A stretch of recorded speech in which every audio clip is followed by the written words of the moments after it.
You're watching Total Maine.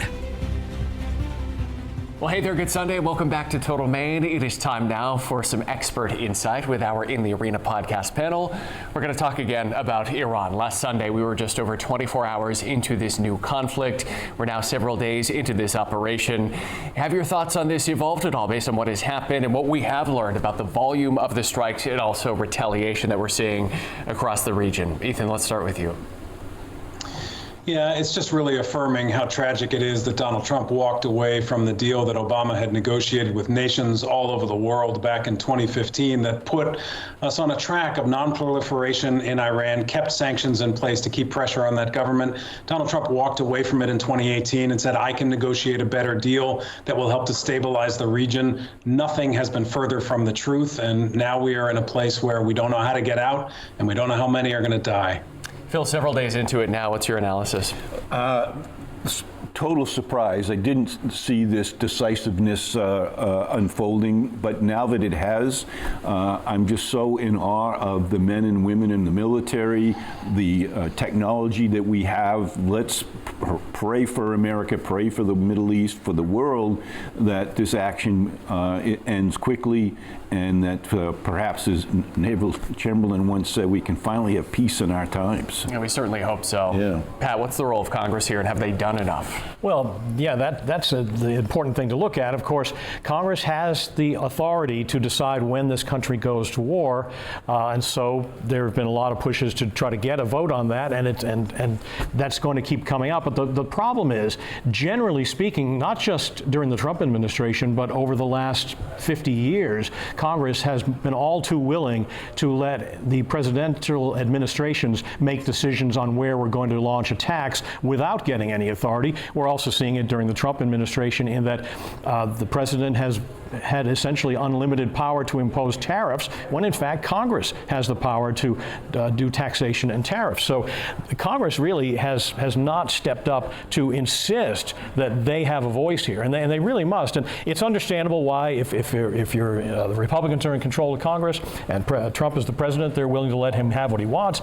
But if you're anybody who thinks Congress must be taken seriously when next time there's a Democrat in charge, it seems you'd want to stand up and say, no, tell us what you want and we'll get it for you. Does this Congress have the ability to claw that power back? I don't think so. Not right now. Okay.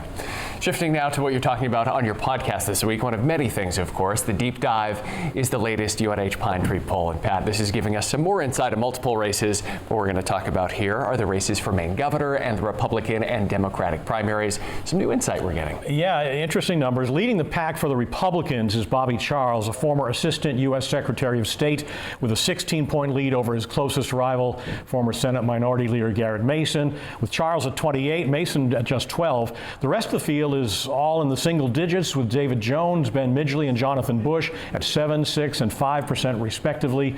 Notably, though, almost a third of the GOP electorate is undecided, Phil, and that means undecided is the top answer Right, in this quiz. That's exactly what I was going to say, that the undecided is the one who's going to determine which of these gentlemen are going to be successful. But it's very telling that there are so many candidates. We're now, 60 days, 90 days out from the primary election. You're going to see a lot of movement. Some will get out, and some will remain in. Ethan, what do you make of the Republican numbers? It's interesting for sure. I mean, Bobby Charles is not somebody that I expected to be in first place. I kind of hope that he wins because he's so far out there on the Republican side. But I'm really curious to see how many of these Republicans actually stay in the race. You know, they put a lot of resources in. They're still in very low single digits. So not a lot of hope there. I expect some will drop out. Well, on the Democratic side, the former head of the Maine CDC, Dr. Nirav Shah, is leading this five-way race with 25% support. Secretary of State Shenna Bellows at second with 19%. Former Senate President Troy Jackson is third with 16%. And perhaps most surprising, the two candidates with pretty deep pedigrees when it comes to names in Maine politics, Hannah Pingree and Angus King III, are pulling up the rear with 10 and 5% respectively. 23% of Democrats are undecided. Ethan, what do you make of those numbers? I'm not sure what to make of Nirav Shah. He's not a very tested candidate at this point, so for him to be up front, I think it's mostly around name recognition. I think it's a very good poll for Shenna Bellows. She's pretty consistently been in second place, regardless of who's in first, and in a ranked choice race, that's going to matter. But the thing that I think is the most interesting of all of this is that when you look at both the Republican and the Democratic side, Bush, Pingree, King, even if you look at the Mills versus Plattner number, Janet Mills, all those big names, they're all far behind. So clearly Maine voters are saying, we want something new in Maine politics. We're not going for the old guard. Even if you just have the name of the old guard, that's a pretty different year. Yeah, that's a big takeaway. Yeah, really telling that the people with the highest name recognition, the biggest legacy, if you will, in the last 20 years are the ones that are lagging in this race. A lot of Mainers still yet to make up their minds, though. Correct. It'll be an interesting ride as we approach spring and summer. Guys, thank you so much. Remember, new episodes of In the Arena drop every Thursday. You could watch it at our website, WMTW.com, watch it on YouTube, or take it along with you and listen wherever you get your podcasts.